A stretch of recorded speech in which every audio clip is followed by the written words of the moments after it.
Welcome back to the Taiwan Outlook. I'm your host, Wu Ruiguo. In this final segment on today's program, we will continue our conversation with Professor Li Yun-Jie of the National Open University. Yun-Jie, we're going to start off with a question very close to a lot of people living in Taiwan, which is our economic relations with China. Of course, over the course of past, 20 plus years, a lot of the Taiwan businesses have been, directing their resources onto the mainland and make their investments on the mainland in terms of manufacturing, products for eventual export. Onto European market or in the U.S. United States. But of course, the situation has changed in the last 20, some years, because now China is no longer just the world factory, but also potentially the world market. Exactly. And you mentioned earlier about the possible signing between China and Taiwan on the Economic Cooperation Framework Agreement, ECFA. Maybe as early as the second half of 2009. And you believe that this package, if signed between the two sides, will help Taiwan in terms of our economic competitiveness and also in terms of our employment situation. And how would you then categorize the overall China and Taiwan relations, especially in the economic domain at this point? Well, I think the right now, the economic relationship between across the strait would be, get closer and closer. Yes. But even if there is also a lot of the difficulties in the future, for example, to sign the ECFA in Taiwan is mainstream opinion. But the opposites camp. They have a different opinion, and this is going to be a tough job for the government to persuade the opposite camp to agree with the signing of the ECFA. So the first step for Taiwan government is to persuade or to communicate with the green camp, and the second step is to negotiate with the Beijing government.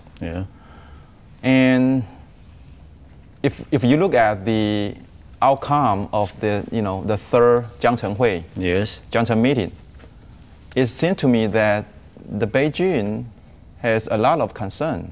In signing the ECFA. It's not what we expect, because I think from the viewpoint of Beijing, they think, well, we are the one who give you, a lot of things, a lot of benefits. We always give and give and give. And what are you gonna give me? Make it reciprocal. Yes. So, so even the ECFA is very important for Taiwan's, future. But we need to be pragmatic. Because, for example, like the banking agreement. The MOU across the strait. Taiwan. Taiwan expect Beijing to allow the Taiwan's bank to operate the renminbi as a local bank, without the regulation of the foreign bank. The foreign bank, but China would say that, okay, if you want to have the condition as local bank, then why don't you take the model of SEPA, like Hong Kong model. But politically, Taiwan can never accept that. So that's the dilemma. So I think the ECFA. I think we need to have a domestic consensus on the issue first. And also we need to become more wisely to overcome such difficulties across the strait. And Yun-Jie, you mentioned there is no easy lunch, no free lunch. Yes. And you mentioned earlier about the third summit meeting between China's Association for Relations Across Taiwan Straits, ARATS, and also Taiwan's Straits Exchange Foundation, CEF, which is held at the end of April in Nanjing, China. Yes. And there were 3 agreements and also 1 joint declaration signed between the 2 sides at the summit meeting. The 3 agreements, of course, is on financial cooperation, on joint crime fighting, and also the third one is on the flight. Increase the schedule of flights. Yes. And those 3 agreements, of course, will certainly offer a lot more convenience for the travelers want to travel between Taiwan and China in the future, whether for business or for personal reasons. But also that joint declaration about opening up Taiwan to Chinese investments, it's also something of a very unprecedented nature in Taiwan before. And certainly we may see as early as the second half of 2009 that the Chinese investments will come into Taiwan, and maybe over 30% of the manufacturing industries will be open, including like solar power, wind power, in-car communication, and also precision machinery, and also automobiles. So this is a wide variety of areas that the Chinese investment could come in. Do you think that with the Chinese investment coming into Taiwan, will that help in terms of the gap that we see in terms of lacking private investments in Taiwan? Would that fulfill that gap and help Taiwan to revive its economy quickly, following, whether we have ECFA or not with China? I mean, definitely. Yes. I mean, the opening Taiwan to the mainland China investment is, to supplement the gap of the private investment in Taiwan. Yes. The mainland China investment would, we can treat the mainland investment as a foreign direct investment, okay, and that would increase our GDP growth. Yes. But on the other hand, I think this is absolutely good news for Taiwan economic growth. But however, right now I think the Taiwan government, they still have some consideration in terms of the national security. So they would restrict the mainland China investment to to a certain area. Yeah, a certain area. Yeah. But not across the board. Yeah, but the mainland China investor, they like to invest on the for example, like real estate. Yes.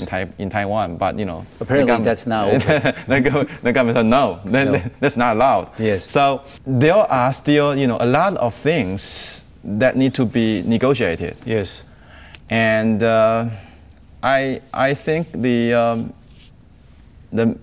Council of Mainland Affairs, maybe they need to open their mind. And trying to investigate. Yeah, I think they don't need to be so cautious. Yes. That to exclude a lot of investment. Into Taiwan. Yes. But one final thing that Yun-Jie, you mentioned earlier about the Taiwan financial institutions want to go to the mainland and they want to operate immediately. Immediately, yes. Yeah, as a local bank or local security, exchange, brokerage house, and but also because of WTO provisions that China needs to regulate all the foreign banks on equal basis. On equal basis, yes. Yes. So unless, of course, like what you said, that Taiwan can accept the CEPA arrangement, then we can be one country, two systems. But I don't think politically most of the people in Taiwan will not accept that. So given that, how would you think that the niche for Taiwan's financial institution on the mainland? Because all the other foreign banks are already there. And you're going in much later than they are. And you also have to wait additional 2 years before you can do the renminbi business. How would you think that there are advantages? Well, yes, the chairman of the China People Bank, Zhou Xiaochuan, he said that, well, if Taiwan want to have the same condition as a local bank, they can, take the SEPA model. Right now, the Fubon Bank, yes, Taipei Fubon Bank, yeah, they follow the Hong Kong model. Yeah, they invest into Xiamen Bank, Gangji Bank, yes, in Hong Kong. Then they apply the SEPA model, and then they invest in Xiamen. Yes. So if we want to, the situation is complicated here. Yeah. As far as I know, right now the Beijing is still not allowed Taiwan to operate in the renminbi business. Yeah, immediately. Yeah. And well, they would think that if I give you so many things, yes, what are you gonna give me in return? Yeah, yeah. And my concern, I think the concern of Beijing is that how the four major banks, yes, including the China Bank, China People Bank, and the Construction ICBC, Bank, yes, ICBC, Construction Bank, yeah, the four banks, are they allowed to operate in Taiwan right away?